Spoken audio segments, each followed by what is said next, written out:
buying these smaller multifamilies and things, you're usually not taking that cash flow though, right? You kind of have to keep that cash flow in the property for renovations and things like that. So it can be very hard to accumulate a big enough portfolio that you can reach that level of financial freedom where your passive income covers your all of your expenses. Hey there, right? I am Dr. Jason Ballara, and this is the Know Your Why podcast, where we explore the why behind success. Every week, I meet with real estate investors, veterinary entrepreneurs, mindset coaches, authors, and fitness professionals to uncover their why and how it drives them on the winding road to success. What is your why?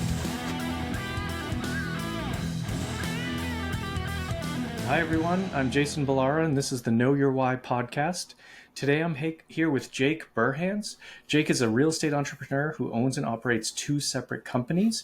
He's QA Home Buyers. He's on a mission to empower communities by providing solutions to homeowners looking to sell their properties. And then in addition, Maple Birch Properties as an active real estate investor with holdings in the New Hampshire area. And as we discussed before recording, we're both UNH alumni, many years apart, but interesting connection. Jake, first, let me just say thank you for coming on the show. Thank you for taking this time out today. I appreciate it. Absolutely. Excited to come on. Anytime I can come on podcasts and talk about my why and mindset and business, it's always a good session for me. Awesome. Well, why don't you just tell us your background, let the listeners know, kind of where you started, how you got into real estate, kind of the story. Yeah, so the story, I was an athlete growing up my whole life, played hockey, super serious about it. The classic case of getting hurt. After college, I played in this league called junior hockey, which is where you'd go before college, but ended up hurting my knee and just decided to go to college. Was largely lost for a little bit because so much of my life was dedicated to hockey, just 24/7 training. It's just so much of my time. So a little bit of a figuring it out period. Read Rich Dad Poor Dad, kind of like everyone did, and that kind of set me off on my real estate journey. Met my now business partner freshman year in Stoke Hall, which I'm sure you're still familiar with, because I think that was built in that was built way back. Blast from the past.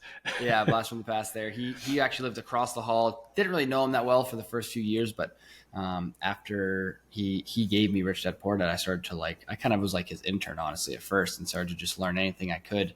And then we slowly got into wholesaling real estate, which we can get into the specifics of that. And since then we've been full time. We did it part time for a couple of years, real estate, probably 3 years we've been in it for total. He was a little bit longer, but full time in here for the past 15 months, just growing, scaling the business, looking to automate it, get out of it, and then go focus on acquiring more properties for buy and hold. It's kind of the vision as of now, but it's constantly evolving. Your why is constantly evolving. It's wild. Yeah, absolutely. So, I'm always very interested when I hear people at, high school, college, or whatever, got a hold of Rich Dad Poor Dad or got introduced to real estate in some way. I don't remember anybody talking about any of that stuff when I was in college, but it's obviously some people get that introduction, and I think that getting that at a young age is super important. When that how did that happen? He gave you Rich Dad Poor Dad, but how did your partnership evolve, starting in the beginning and then where it went from there? It's a really good question. We've learned a lot in regards to partnerships, and I think it's important. There's three main things you want to make sure you're aligned with in your partnership. One is role responsibilities, making sure you have a natural yin and yang. You need to have similar values as a person, right? So similar things that you value in life. And then you have to be on the same mission, right? You got to be in the same boat, rowing the same direction. You might not be doing the same things in the boat, but you're on that same direction. So he gave me the book. It's interesting because before COVID in 2020, I didn't read at all, never read, right? And I could never really be alone either. I always wanted to be with my friends or be doing things. When COVID hit, it kind of forced me into solitude, and then I really enjoyed being by myself. I started to get into reading and all these things. So it was a few months after that he gave me the book. So I was kind of in this mood of just wanting to read everything. I was like, oh yeah, Rich Dad Poor Dad, let's do it. And I'd never really grown up around money. We were never bad off. We were probably lower middle class, but we never had a ton of money, just kind of barely got by. I'd always wanted to do something that would give me a lot of money. And hockey was that avenue, right? If I made it to the pros, yeah, you make millions of dollars. And I had kind of dug into stocks, and stocks didn't really do it for me. I was like, this doesn't make sense for me that I need to wait till I'm 70 to get my money. Like, what if I want to have money before that? I don't want to wait till I'm Yeah. 70. So this Yeah. idea of real estate really hit for me from a financial perspective. Right now, it's obviously evolved into things outside of that, but that's what really kind of stuck with me. And then it's funny because he was working, another guy from UNH, Axel Ragnarsson, who's a big kind of accomplished investor. Yeah. Isaiah was working under him for a few years.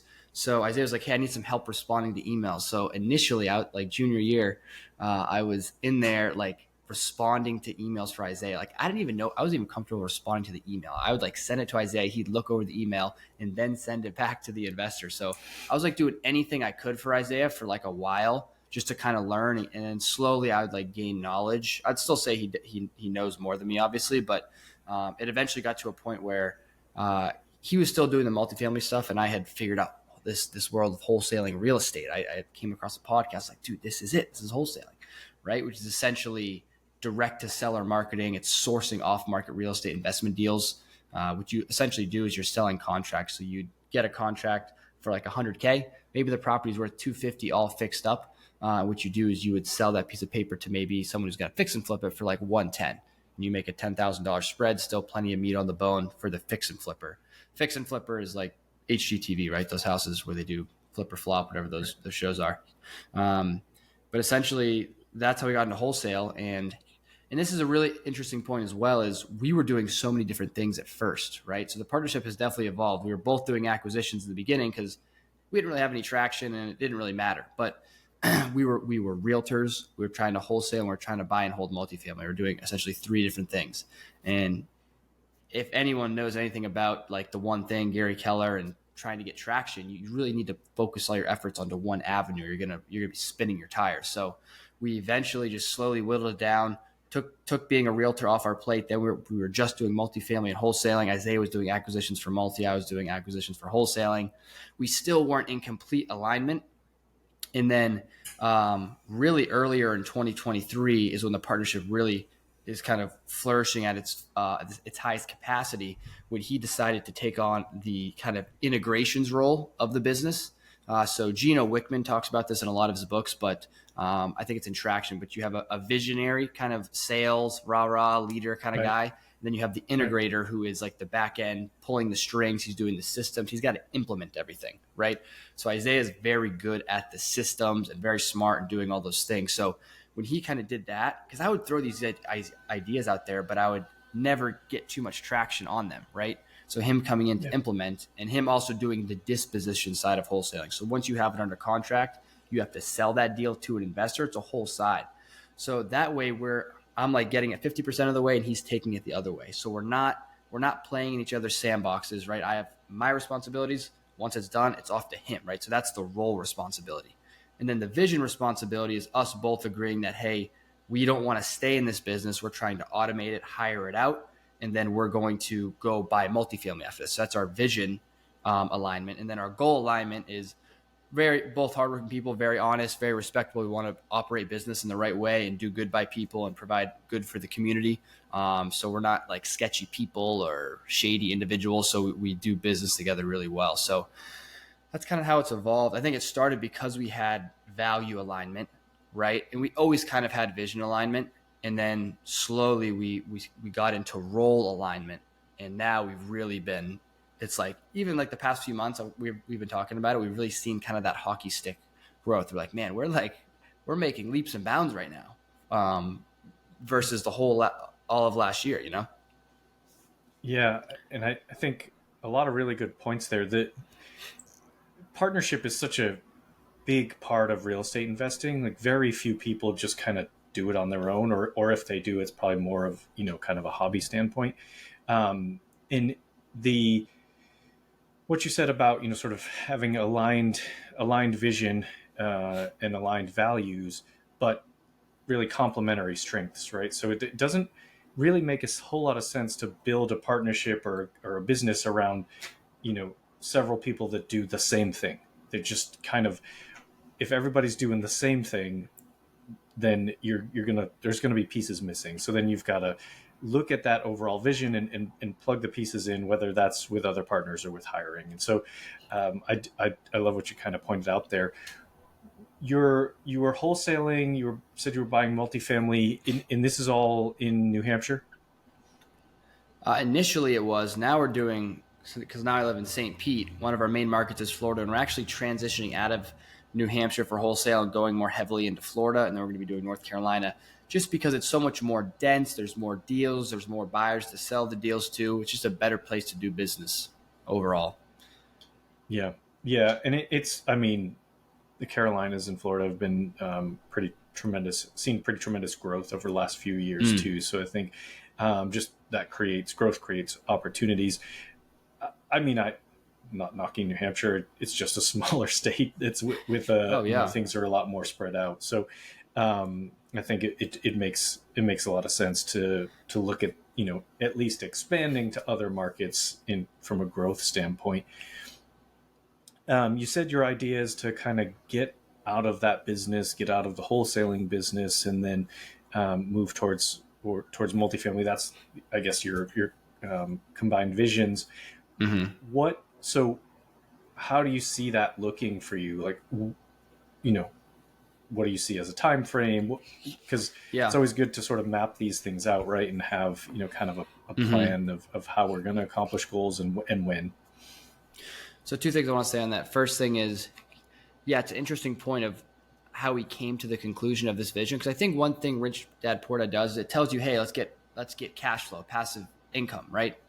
One thing it doesn't really tell you though is that when you're buying these smaller multifamilies and things, you're usually not taking that cash flow though, right? You kind of have to keep that cash flow in the property for renovations and things like that. So it can be very hard to accumulate a big enough portfolio that you can reach that level of financial freedom where your passive income covers your all of your expenses, right? Right. So we have come to the mindset of like, let's get rich first and then get wealthy instead of just trying to slowly buy these properties and accumulate. Let's just build a business that kicks off a ton of cash flow, Yep. and then as a result, we're going to be paying a lot of taxes, so we're just going to have to buy property anyways. But so that's the first thing, right? So what we're going to have to buy property this year, obviously, more. We have 15 units now, but we'll have to buy more, and then we can scale out of it, and then it's an asset just like a multifamily building is. It's an asset, but what asset can give you $40,000-$50,000 of cash flow in your pocket every month? Like how long would it take you to accumulate that in rentals versus if you could just do it in a wholesale business, right? Yeah. So that was kind of our mindset. Let's get rich first and then get wealthy. But in terms of the goal, so we started full time. We already had some knowledge when we started at the end of 2022. So it's kind of not fair to judge from that point. We had already done 6, 7 deals in college, but we started out with one cold caller at the beginning of 2023. And by the end of 2023, we had 4 cold callers and a lead manager. And I was an acquisition manager, like a salesperson closing deals. Right now, we're in the process of hiring a salesperson to hire that out. We'll probably get a few of those, and then I'll go up to sales manager, and then eventually we'll hire a sales manager. So we're thinking by mid 2025, we should be large in part out of the day to day. Now we'll probably still be, even if you have a sales manager managing your sales reps and your lead and your appointment setters and your cold callers, you're still making high level decisions about where to spend marketing, where to do all those things. So eventually you'd have to hire like a C-suite CEO. Then you'd really be like business owner, right? But I think large in part by mid 2025, we're going to be out a significant amount of time every week, and we'll really be able to start to focus our efforts on other things. Yeah, and that's, I mean, ultimately that really should be your goal in business, is to, sort of work yourself out of a job effectively and be putting people in those places. You have to. There's a balance, right? Because as you mentioned, like the business needs to essentially pay for itself, and I had an interesting, or was part of an interesting sort of webinar last week, and it was just kind of a lot of talk about having your business be financially free just as much as like yourself. And so your business needs to pay for itself, needs to cover, sort of all aspects and be cash flowing before you're going to be able to do some of this, scaling and growth. How did you, I think a lot of people they get into real estate or they get into a business and they start, they start seeing growth and it's exciting. How have you guys managed that growth? It sounds like you've added people. There's that delicate balance of adding and growing and then being able to afford, have the business Mm-hmm. be able to pay for those additional Mm-hmm. whatever asset, whether it's technology or it's manpower or whatever the case may be. How did you balance that? How did you sort of work through those challenges that can come up? That's a really good question. I don't think I've ever been asked that, and I don't know if I really have the answer to it. It's a difficult thing. I don't know if I can put my finger on how we've managed it. It's something that it's kind of subjective. As you're going along, you start to get a feel for it. I'd say the most objective answer I could give is when you're starting is having at least 6 months of expenses in a payroll for a position that you're going to hire, right? And then once you have, say, 6 months for two positions, you can hire two, and then three, and then four. That way, you're not like sweating, right? If you're like only have like a month worth of Right. expenses for like three people, like that's no, you're gonna be so have so much stress, right?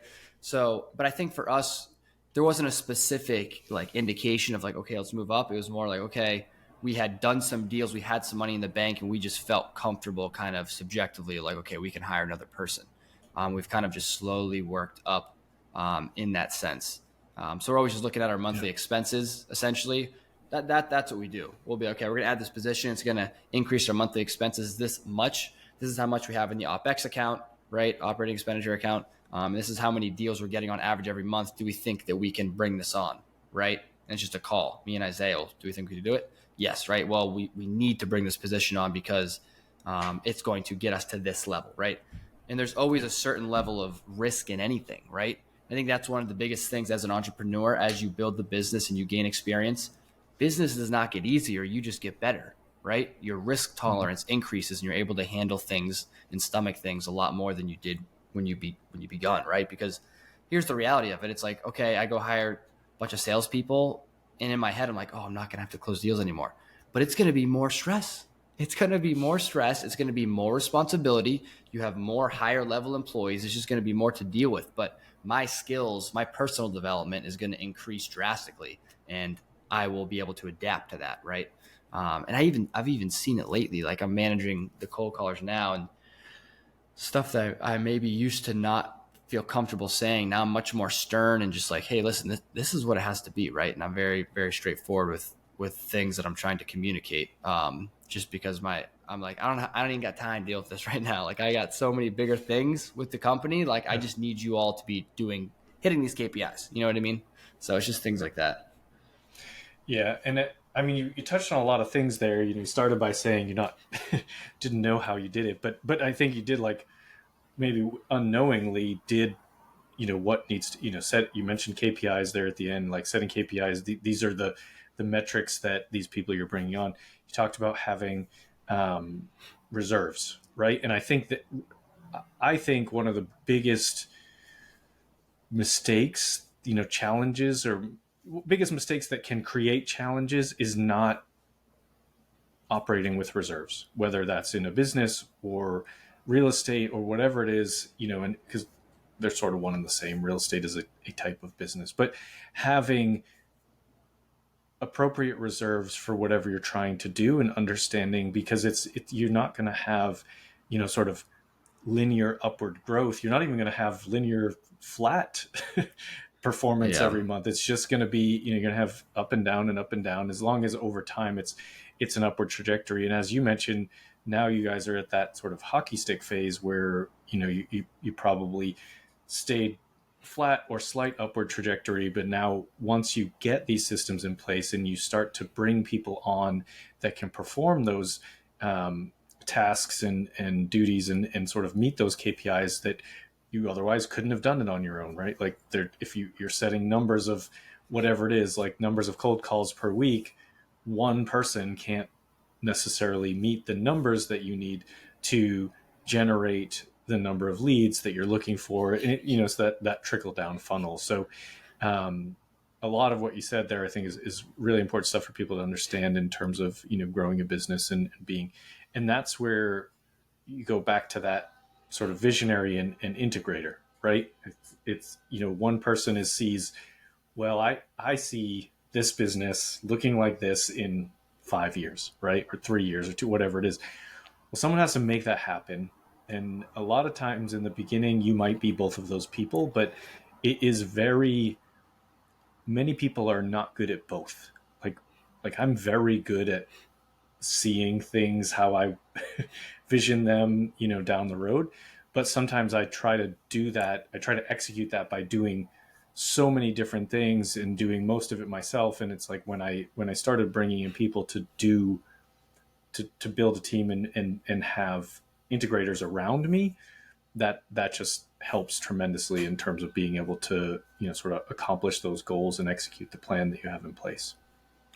Yeah, I think it's a really good point. Obviously, having the right team, because I also know a lot of Alex Hormozy. I'm sure anyone in the entrepreneur space knows him, but he's like, when you get to a certain level, it's just about people, right? I mean, after you get the systems in place and you understand what needs to be done to get the result that you want, it's just about getting the highest quality people to go do those things, right? The better people Mm-hmm. you get, the better you're gonna be. And also, yeah, it is interesting, right? Where one cold call is only going to bring in this many leads. If our revenue goal is X, we know we need to have 5 times as many leads, right? So we need to get Right. more cold callers to hit this goal. So it's this classic chicken or the egg where it's like, well, I'm going to have to spend a little bit more money, right? I'm going to take that risk because I know I need to spend X amount to make X amount. Yeah. Yeah. And it's that's it. That's just figuring out where is the best use of resources, time, money, Mm-hmm. people, whatever it is. And if you're looking at, I mean, I think especially and I correct me if I'm wrong, I've never actually done wholesaling myself, but it's effectively a marketing game, right? You Oh, need to yeah. market to potential sellers, and there, so you need as many leads as possible there. And on the back end, you got to market it to investors that are going to buy those deals that you get under contract. So they're sort of doing both, going in both directions, and ultimately just finding. And this is a good question for you, Jake. Is it? I would imagine that those two ends of that marketing cycle are different, right? Like the marketing to from a cold calling standpoint, it's probably very much about volume, and then you've got to have a Mm-hmm. closer, but like very much about volume. But I would think on the other side, it's maybe volume, but maybe more so relationships. And tell me, I mean, give me your take on what you think. Yeah, that's interesting. So I couldn't agree more. It's really just a marketing and sales business, and real Yeah, estate's just the product, right? It's not even about real estate. It's about, right. for one, it's about solving problems for people. So it's more about the people than the property, anyways. But it's just marketing and sales. That's honestly one of the reasons I love it, is because these skills that we're learning now too are going to be so transferable just to other businesses in general. So we're learning about how to market to people, how to manage leads when they come in, how to follow up with leads, how to close leads, right? And then operations and all those things. But yeah, the marketing is different. For cold calling, it's an absolute numbers game, right? Because there's effectively two forms of or general categories of marketing, right? So you have outbound marketing, which is cold calling, texting, emailing. When you're Mm-hmm. reaching out to people, those are less hot leads, right? Because they could be interested, but they might be 8 months, 6 months, 4 months, 2 months out, right? So you have to do a lot of follow up. Versus when you pay for marketing, like inbound, this is Google pay per click, right? Direct mail, TV, things like that. People are calling you saying, "Hey, I'm ready to sell my house." Obviously, their timeline's sooner. Not as much follow up. You can get more one call closes. So depends on the type of marketing, but we do mostly cold calling. So yes, it's a numbers game, filtering, following up. Now on the back end, right, trying to find those buyers, it's definitely relationships. I'd say the key difference is it's much more hardcore negotiation, right? Mm-hmm. But it is marketing too. It's a big marketing role, because you have this deal. Maybe it's not the hottest deal in the world, but you have to be able to market it to entice people to want to buy it. Oh, it's right near Hyde Park. It's the most up and coming part of Tampa Bay. They have all these things. There's a new development going on over here. So you almost have to do a little bit of research and be more strategic, and more of a sniper, Yeah. versus you're just a machine gunner when you're cold calling, because you're just like trying to hit everyone, right? But on the back end, when you're trying to sell this deal, you're doing a little bit of research, and you're being much more articulate with what you're saying, and targeted, trying to bring in that buyer. So it is definitely two different styles of marketing. Yeah. And then also on the back end, the sales is different. Sales on the front end, more empathy, holding the seller's hand, caring about them. Sales on the back end is pretty cutthroat, especially if you're dealing with other investors. Like it's more hard nosed. People are just going at it. I mean, it's B2B versus B2C, you know? Right. Right. Yeah. And it's, like you said, solving people's problems. The people those sellers, their problem is they need to get out of their house for whatever reason, right? There's Yep. something that's motivating them to sell their house at a discount. That's ultimately what you're looking for. And people. This maybe goes to the mindset piece, but people that from the outside looking in, and they see. They hear real estate's a great investment, blah blah blah. But like, why would anyone ever sell me my house for 50% of what it's actually worth? Why don't they just do Yeah. this? Blah blah blah. And it's like the why is what you have to figure out. Mm-hmm. Why they would do that is the whole point. Like that's your as you said, like Mm-hmm. that's your B2C. Like you're marketing to them to figure out how you can solve their problems. But the fact is, it happens. And Mm-hmm. so, there's people out there all over the country wholesaling properties. And if they're not wholesaling, they're finding these properties at a discount and doing the flips themselves, or and the reality is it happens and people have struggles and they need help getting out of from under that property for whatever reason. Right. And so it's kind of recognizing and having that mindset that it's a, you are providing a service to them, and I think people look at it like, I don't know, robbing them or something like. But it's Yeah, well, like here's the best way I can explain it, because this is the biggest hang up with wholesaling, right? People are like, you guys are stealing these houses and getting them for nothing. How do you do this? This is how I can explain it, right? You can have price or you can have speed and convenience. We're the speed and convenience play, right? yeah, We are doing deals with probably 6 to 10% of the market. Of 100 people that want to sell their house, we might do deals with 6 or 10 of them, right?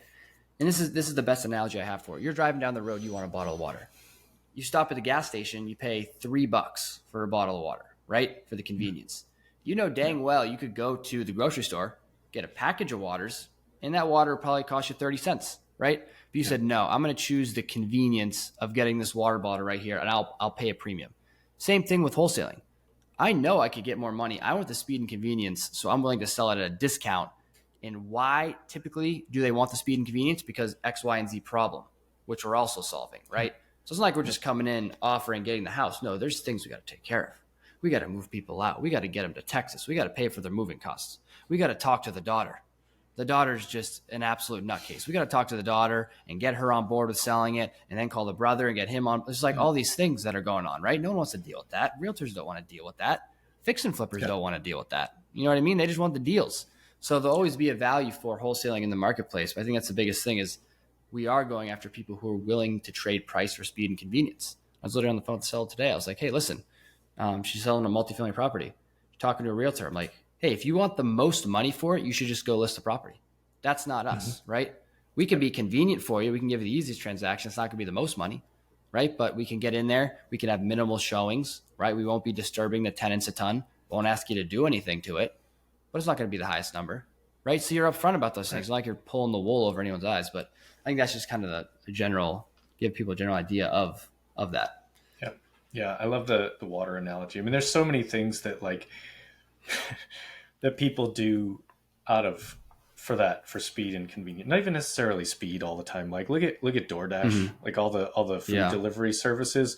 Like it would be way less money for you to go to the store, whatever, DoorDash, Instacart, all this. It would be way less money for you to go do these things yourself. So much less money. Yeah. But and sometimes faster. Like quite frankly, like I can get to, you know, some fast food restaurant or whatever, get my meal myself faster than I will get it through DoorDash and for less money. But do I do that? No. Because and there's no accountability through DoorDash. Like you get the wrong order, sorry. Like here's a couple bucks back. Like, but and people do it all the time. So it's like you, it's all the same stuff, right? Like you pay for convenience, and we have that's what you're doing with wholesaling. That's what people are doing when they're buying properties under market value. It's exactly that, speed and convenience. I love that analogy. And it's like, you know, we're, carry on the water, if you're at a sporting event or a concert or something like that, and someone wants a beer and they pay $12 for it, like, that's because that's what it, like, you still do it. And it's just like they go wait in line for a long time. I mean, it's just people do things because it's what they want at that moment. And ultimately that is what wholesaling is. Someone needs the property gone at that moment, and you're taking care of that problem for them for whatever the reason is. Yeah. And not to mention too, that majority of these properties need a ton of work, right? Right. So what does that mean when they need a ton of work? A bank will not lend on this property. So no one can just come in and buy this property. They have to come in and pay cash. Who's paying cash? An investor, right? So majority of these properties need significant work, right? And I think it's honestly a ridiculous question. Why don't you do it yourself? Because they're not in real estate. They're not a contractor. They can't go spend $80K on a home renovation and do the thing. Obviously they can't do it, unless they had some sort of experience, right? So that's a lot of what it is as well. They're just run down, beat up properties that need an investor to do it. Yeah. And on top of that, we're able to come in and help them with their other needs, Yeah. And that's exactly true. Why don't they do it themselves? I mean, what I think a lot of people don't realize too is there are contractors that work specifically with investors. And so the contractor that you're going to get from a custom home remodel versus the contractor that you're going to use on a house flip, those are two different people. They have two different business models. The flippers, it's again, we're back to that, like, speed and convenience. Like, we need to do this as quickly as possible and appeal to the most people as possible. When you're building a custom home, you take as long as you need to get it exactly the way you want, and you pay a premium for that. And it's just a very different, it really truly, I look at it as like an entirely different business, all within real estate, but still just different business models. And those are sort of important distinctions. It's like, beating a dead horse a little bit here, but it's like, why would someone use a hard money lender and pay 12% for this loan or whatever the case may be, when they could go to the bank and get a 7% loan? It's like, well, because you already said that you can't get the 7, but you can't go to a bank for these type of properties. But also, it's going to take way longer. You can get a hard money loan in 3 days. Like, and it's just, you're never going to have, that's going to take 60 days from a bank. So it's just, speed and convenience is a perfect way to kind of summarize why these things work and why people, take advantage of them, both the sellers and people have built businesses around it. So I think really some really great points there, Jake. I want to switch gears. I want to get to ask you the questions that I ask every guest. The first one is related to the name of the show, of course, being Know Your Why. What is your why? You're a young guy, but you've started, kind of got into real estate early on, and what's driving you? I think I like this question.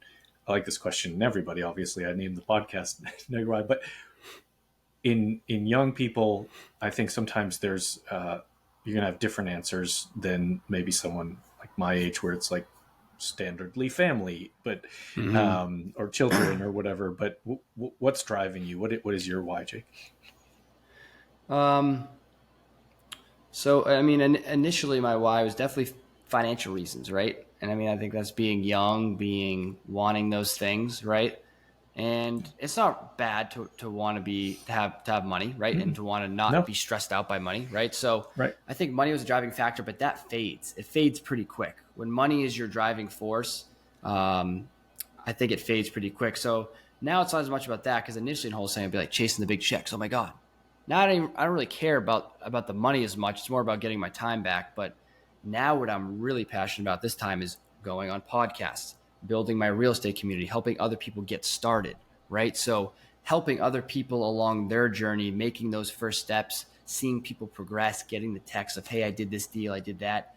that's really what like fills my cup energy wise, and I think is my why. And I think I'll always be doing real estate, but I think I'll start to transition into that type of area because I like to speak and I want to talk to people. I want to pour into people and motivate people and do those things. So that's more my why.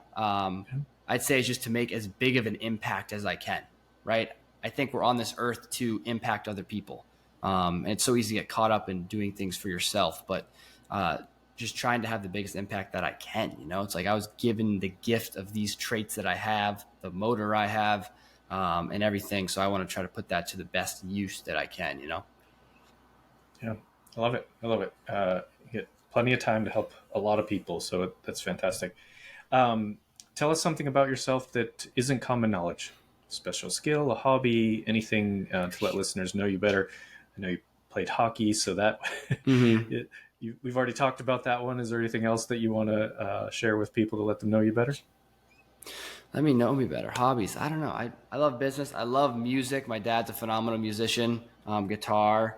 I need to get back into it. But one of my favorite things to do is driving around. I've always loved driving. Like I used to work construction. I like to drive the big equipment, driving cars, driving jet skis, driving tractors, lawnmowers, whatever. So a lot of times, like on a lot of days after work, I'll get out. I'll just go for a drive, listen to some Oh, music and cool. go for a drive. It's one of the most kind of therapeutic things I can do to just Yeah, get my mind off things. And that's also why I love cars and stuff.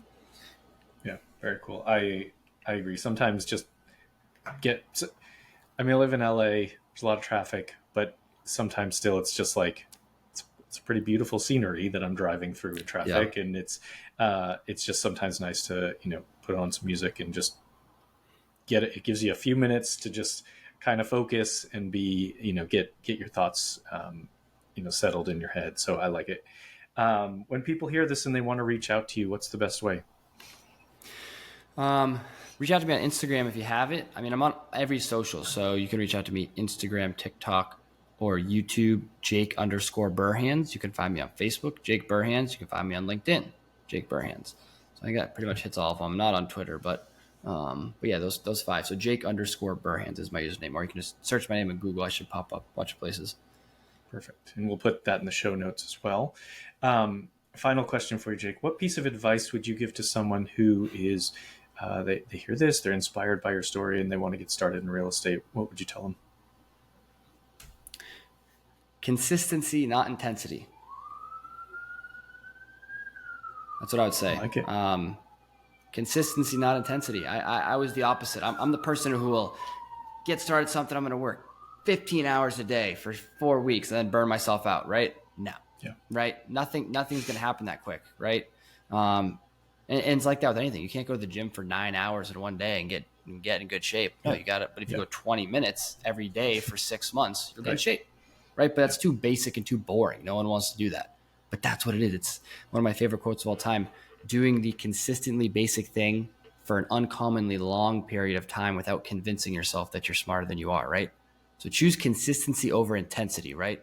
Don't, if you're going to go to the gym or you want to read, right? Like I'm trying to build the habit of reading again right now because I got out of it. I'm using Atomic Habits. Consistency. I'm doing 1 page a week. Now I'm up to not 1 page a week, 1 page a day for a week.